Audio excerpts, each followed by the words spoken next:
يلا ننبت فول مع بعض ونعمل احلى فول نابت. الفول ده انا منقعاه من امبارح بالليل في الميه، وكل شويه بغسله وبغير الميه بتاعته لحد العصر كده. وصفيته من الميه، صفيته كويس جدا من الميه، مفيهوش ولا نقطه ميه عشان ما يعفنش.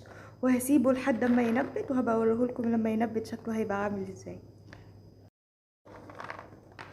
ولسه هينبت تاني على فكره، النهارده تاني يوم. بصي هعمل ايه، هغسله بالميه بس من غير ما ادعكه يعني، وايه ببله كده واطلعه من الميه، ما اخليش فيه بعد كده ولا نقطه ميه عشان ما يعفنش معايا. تمام. بصوا كده بقلبه بالراحه. بيتغسل في اليوم من 3 ل 4 مرات بالطريقه دي، بس من غير ما ادعك فيه بقى. خلاص من اول ما يعمل كده خلاص ما بدعكش. وبعد ما طلعته من الميه نقعته يوم التلات بالليل، في الظهر بتاع يوم الاربع صفيته من الميه، وبقيت اعمل الحركه دي ان انا اغسله واطلعه.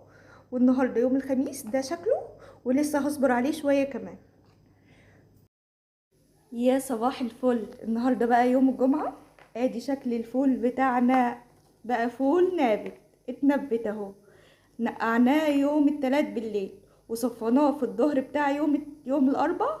وبقينا نغسله 3 مرات في اليوم ونصفيه كويس جدا لحد ما وصل معانا للمرحله دي يوم الجمعه. دلوقتي بقى هحطه في الحله، وتعالوا نشوفوا تعالوا نشوف هنعمل ايه. النابت بتاعنا كده هحط له معلقه توم، وهحط بصل، دول بصلتين كبار، وهعصر عليه 4 ليمونات كبار ونص اهو يا جماعه. وعصرت عليه كمان ليمون، وحطيت له برحلة عندي، وهحط له ملح بس، واحطه على النار. بعد ما يستوي هنحط التوابل بتاعتنا، وطبعا عندنا هتبقى عليه، لو احتاج ميه بنزوده ميه. بالنسبه للكميه اللي انا عاملاها دي حوالي 1.5 كيلو فول. يلا بقى على النار ونتابعه ونشوفه، لو احتاج ميه نحط له اهو غلى يا جماعه.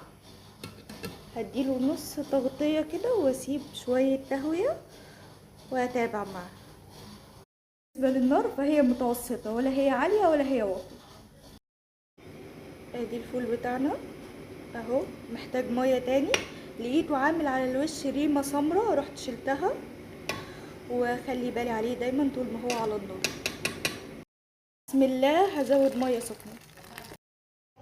النابت بتاعنا استوى، والحله دي من الريمه يا جماعه، عادي يعني ممكن تنقلوه في حله تانية. بس بصوا ركزوا معايا كده، شايفين النابت بتاعنا فاتح ازاي؟ والميه بتاعته بصوا، استنى، بصوا الميه تحفه. نغرف بقى. وقبل ما اغرف طبعا حطيت الكزبره والكمون، واديها تقليبه كده مع بعض، وظبطت الملح كمان. طبق النابت بتاعي اهو، شايفين شكله؟ ورشه شطه كده للي حابب. حمصت جنبه عيش شمسي، عيش بلدي يا جماعه، بتاع الشمس ده اللي بيقولوا عليه عيش شمسي. تمام. وهنا ليمون زياده. تمام. وده شكل الاكل بتاعنا. وبكده يا جماعة اكون وصلت معاكم لنهاية الفيديو. لو عجبكم الفيديو ما تنسونيش بقى من اللايك والشير والاشتراك في القناة، ونتقابل فيديو جديد وصفات جديدة ان شاء الله. مع السلامة.